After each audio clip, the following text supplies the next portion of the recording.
नमस्कार, मैं हूं नंदिनी। आप देख रहे हैं द फुलझड़ी। भारत द्वारा सुभाष चंद्र बोस की 125वीं जयंती मनाने के 2 दिन बाद प्रधानमंत्री नरेंद्र मोदी ने दिल्ली के इंडिया गेट पर उनके विशाल होलोग्राम का अनावरण किया है। वहीं पर उनकी बेटी यानी कि सुभाष चंद्र बोस की बेटी ने मंगलवार को कहा है कि स्वतंत्रता सेनानी के मूल्यों को अभी भी लोगों के प्रति करते हुए देखने की खुशी की बात है।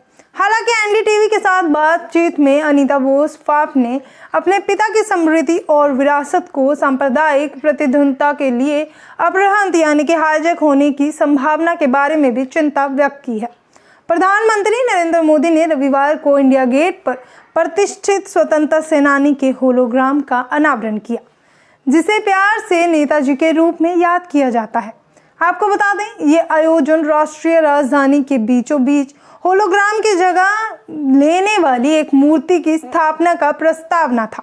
वहीं पर आज़ादी के बाद से ही कांग्रेस सरकार पर हमले के रूप में पीएम मोदी ने कहा है कि हमारे नायकों की भूमिका जिनकी याद में आज़ादी के बाद मिटा दी गई थी, अब उन्होंने कहा कि अब वहीं पर पुनर्जीवित हो रही है। हालांकि लॉन्च को अगले महीने 5 राज्यों में होने वाले चुनाव से जोड़ा जा रहा है, जिससे कि आलोचकों ने सरकार की खूब आलोचना की। ये सब उसको पॉलिटिक्स स्टंट बता रहे हैं। सरकार ने हाल ही में घोषणा की थी कि नेताजी की जयंती पर पराक्रम दिवस एक दिन के बाद भी बजाय गणतंत्र दिवस समारोह के ही शुरुआत होगी।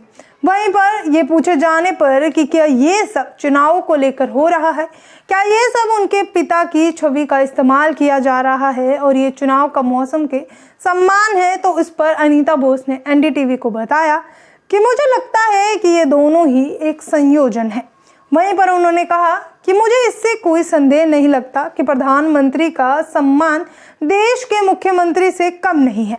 वहीं पर पश्चिम बंगाल में ममता बनर्जी ने वे सच्चे प्रशंसक हैं, दूसरी ओर वे राजनेता हैं और वहीं पर मुझे नहीं लगता कि राजनेताओं के लिए अपने मतदाताओं को ये बताना नाजायज होगा। उन्होंने रेखांकित किया कि मैं ये नहीं मानूंगी कि सांप्रदायिक प्रतिद्वंद्विता के लिए नेताजी की स्मृति को हाईजैक कर लिया गया। यह निश्चित रूप से उनके साथ अन्याय होगा। उन्होंने कहा कि उस समय के नेताओं ने अपने मतभेदों के बावजूद देश की आज़ादी के लिए काम किया। वहीं पर सरदार पटेल मेरे पिता के विरोधी थे, लेकिन फिर भी मुझे आज भी उन्हें सम्मान देने में कोई दिक्कत नहीं है। वहीं पर स्वतंत्रता के 75 साल के बाद नेताजी को आज भी लोग प्यार से याद करते हैं।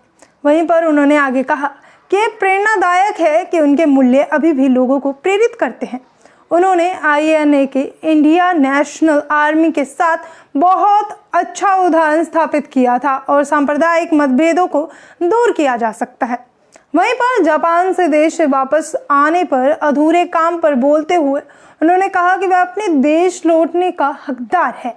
जब वह जीवित था तो वह ऐसा नहीं कर पाया, लेकिन अब मुझे यकीन है कि वह जापान के अपने बावजूद वापस लौटना पसंद करेंगे।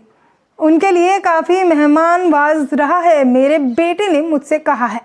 मैं इसे विरासत में नहीं लेना चाहता। वहीं पर जब मैं कानूनी वारिस हूं तो फिर देश की सरकारों के बीच ये मामला क्यों है? उन्होंने सवाल में जवाब देते हुए कहा कि संभवतः मैं ऐसा करने के लिए कानूनी रूप से हकदार हूं, लेकिन मुझे लगता है कि यह मंदिर और जापान के प्रति शिष्टाचार की बात है। वे निश्चित रूप से राग को वापस करना पसंद करेंगे, लेकिन वहीं पर नेताजी के लिए राष्ट्र हमेशा परिवार के सामने था और यहाँ तक कि उनका अपना जीवन भी। उनकी बेटी ने अपने माता पिता से जुड़े कुछ किस्सों को साझा करते हुए कहा कि मेरी माँ और उनके प्रति पक्षपातपूर्ण दृष्टिकोण था। वे दोनों एक दूसरे के प्रति बहुत समर्पित थे। एक वयस्क के रूप में मुझे एहसास हुआ कि मेरी माँ के साथ बहुत कठिन सौदा हुआ था।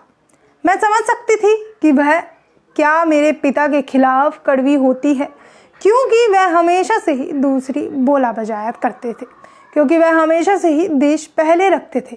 वहीं पर उन्होंने कहा कि वास्तव में आश्चर्यजनक था कि उन्होंने इतनी भयंकर वफादारी निभाई। वहीं पर उन्होंने कहा कि मैं बहुत छोटी थी जब उनके माता पिता ने आखिरी बार एक दूसरे को देखा था। मैं सिर्फ 2 महीने की थी जब वह एक पनडुब्बी में यात्रा कर रहे थे और यूरोप के लिए निकल रहे थे। वहीं पर उन्होंने कहा कि मैं जानना चाहती थी कि क्या वह यात्रा का अंत नहीं देख पाएंगे, लेकिन मेरे माता पिता फिर भी कहीं एक साथ नहीं दिखे और ना ही वो कभी मिले। आज के लिए बस इतना ही। देश दुनिया की बाकी जानकारी के लिए हमारे साथ जुड़े रहें और हमारे वीडियो को लाइक, चैनल को सब्सक्राइब करना ना भूलें। धन्यवाद।